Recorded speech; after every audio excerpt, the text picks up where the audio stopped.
It's a place very close to you, a place easily accessible in a serene environment with adequate security. Ade Super Hotels Limited is the place with the state-of-the-art facility, spacious car park, air-conditioned rooms and suites with modern toilet facilities, standard swimming pool, well-stocked indoor and outdoor bars, boardroom for corporate meetings, halls for all kinds of events and parties, a gymnasium equipped with up-to-date facilities, restaurants that provide local and continental dishes with special services for banquet and buffet. Laundry services are also available. At Ade Super Hotels Limited, you are assured of 24 hours power supply as well as best ever reception that you can imagine. Ade Super Hotels is located at Elisha Road, PO Box 3028, Akure, Ondo State. Telephone 0803 440 4358, 034 206 855. Email adesuperhotels@yahoo.com. Website www.adesuperhotels.com. Ade Super Hotels Limited, hotel with passion for maximum comfort.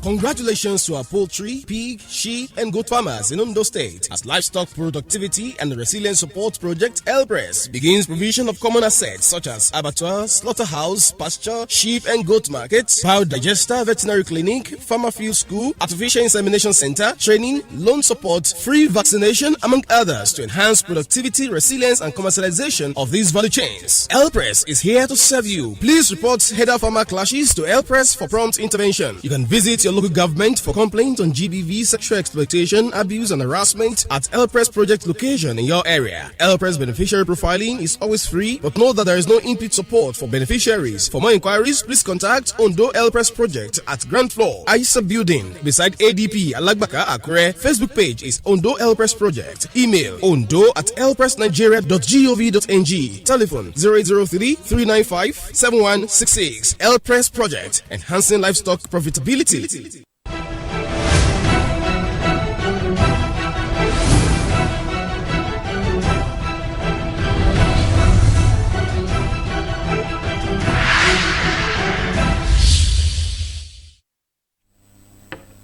On the news tonight, new Director General of NTA assumes office.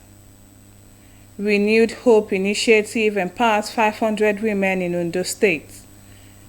FRSC debunks recruitment rumor circulating online.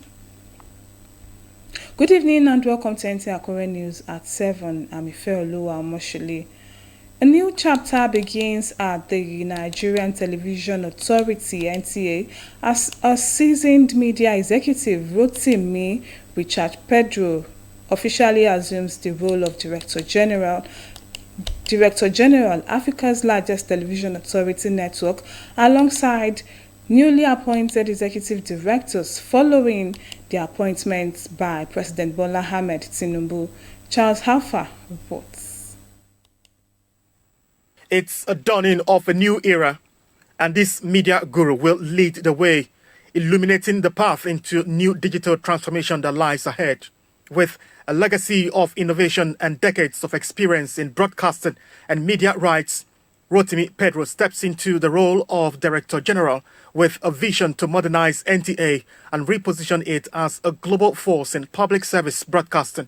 After a brief meeting with the executive directors, he emerged, addressing senior NTA staff in a spirited meeting that laid out his ambitious roadmap for the organization's future.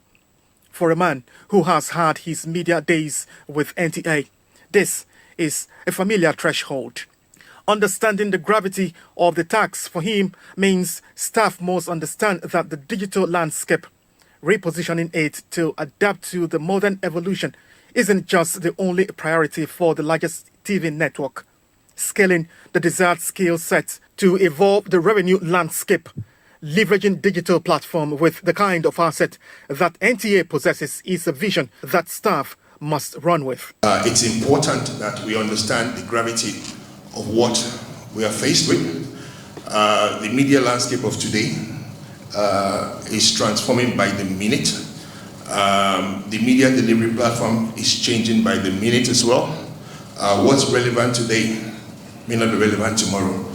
So NTA as a national asset needs to be up to the task. The society itself is changing. Cost of living these days is not what it was many years ago. So we're hoping that we will be able to look into the welfare a bit more and see how we can raise morale of the staff, everybody across board. We all remain committed to ensuring that this vision is achieved because it's to the benefits of all of us. With the new DG coming in at a time, NTA is upgrading its equipment for improved digital content. There are high hopes that this will mark a major turning point. The DG, Rotimi Pedro, after meeting with the senior staff, went immediately to inspect NTA's vast equipment. So what I've just seen today just strengthens my belief in NTA's ability currently to be able to meet up with the challenges ahead. The vision is to be able to transform NTA digitally, and I've seen enough equipment on ground, though we need to actually upgrade a few and make it more relevant to the modern broadcast era. But there's a lot that I have seen today that gives me confidence that the vision of digital first can be accomplished.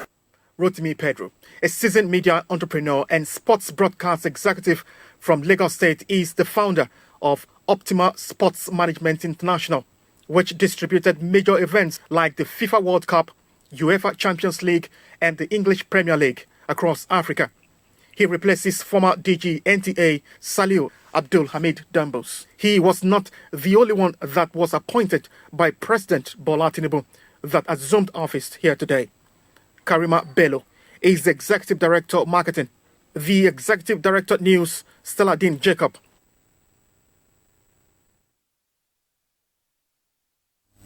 The continuous voters registration for prospective voters has commenced in Ondo State at the headquarters of the Independent National Electoral Commission, INEC, Akure, and across the Commission's offices in the 18 local government areas of the state.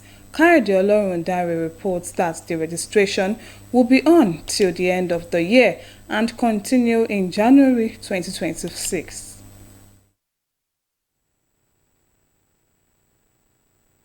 The Independent National Electoral Commission, INEC, has commenced another phase of continuous voter registration exercise in Ondo State. The Resident Electoral Commissioner in Ondo State, Oluwatoyin Babalola, described the exercise as quite impressive. In-person registration started today, and the turnout has been very impressive. Even at our state office here now, we have had almost 100 people walking in. We're in touch with all our local government offices. Intending registrants are there, and persons with complaints, they are already in the local governments. We have pictorial evidence of what is going on in the 18 local governments. And as at yesterday, we had 337 persons that have done pre-registration online. At least the turnout is quite impressive. So, she urged residents who wishes to register or replace their voter card to take advantage of the early days of the exercise to register for a replacement. I just want to use this opportunity to tell people, those who registered the last time and have not collected their permanent voters card, we have already sent the PVCs to the local government. We are going to be on till December. We'll take a short break. We'll continue in January, and the exercise will be on till August next year. The exercise is expected to run till December 10, 2025, with additional phases scheduled for January 2026 and beyond. In Akure, Kayode Olorundare, NTA News. Ondo State women are benefiting substantially from the various Renewed Hope Initiative and Sustainable Development Goals programs of the First Lady, Senator Oluremi Tinubu, few months after her maiden visit to Ondo State, where she rolled out different empowerment programs for women. A fresh batch of 500 women in the state were given essential work and business tools aimed at enhancing their socio-economic status. Olajumoke Oladimeji tells us more on the news. These 500 women were selected from the different communities across the 18 local government areas of Ondo State. To ensure fairness and transparency, a raffle draw was conducted to eliminate any form of preferential treatment in the distribution of the empowerment items. 45, 46, 47. The beneficiaries, who were appreciative, stood beside the business startup packs allocated them such as deep freezers, industrial grinding machines, mass cooking gas ovens, and generator sets. Among the beneficiaries was a kola nut seller. I will use it for grinding pepper. I'm so much happy for receiving these gifts. Presenting the items on behalf of the First Lady, wife of the Ondo State Governor, Mrs. Seun Ayedatiwa, emphasized that women's empowerment is critical to achieving gender equality and serves as a foundation for creating better lives for women and their families. We have successfully distributed empowerment items across all the states in the North Central and South zone. We have strengthened their capacity to produce sustainable livelihood and contribute meaningfully to include national development.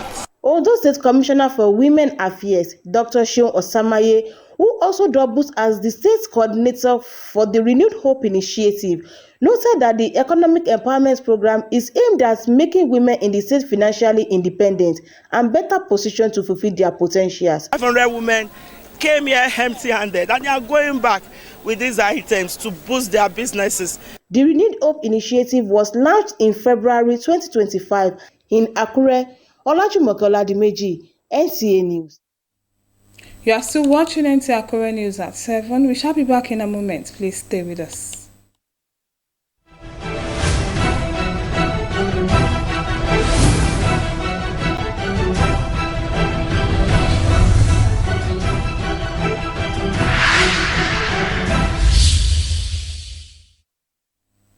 You are welcome back. You can also watch us on our social media handles, Facebook at Nta Akure, YouTube at Nta Akure, and on X at NTA_Akure. The Federal Road Safety Corps has expressed concerns over the increasing activities of fraudulent individuals, including some posing as staff of the Corps to extort unsuspecting members of the public with false promises of securing them employment in the Corps. The Corps, however, wishes to categorically state that FRSC recruitment processes are transparent, merit-based, and strictly communicated through national newspapers, television stations, and the Corps official channels, and at no time did the Corps mandate its personnel or representatives to demand money or any form of gratification from any applicants in exchange for employment.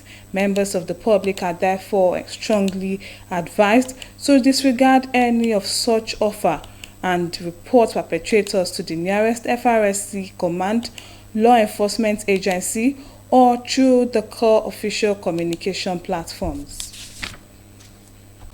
The Nigeria Customs Service has made significant seizures of undeclared cash at various airports across the country between January and July 2025. For details of these and more on Business News, let's join Nasra Iwalesi.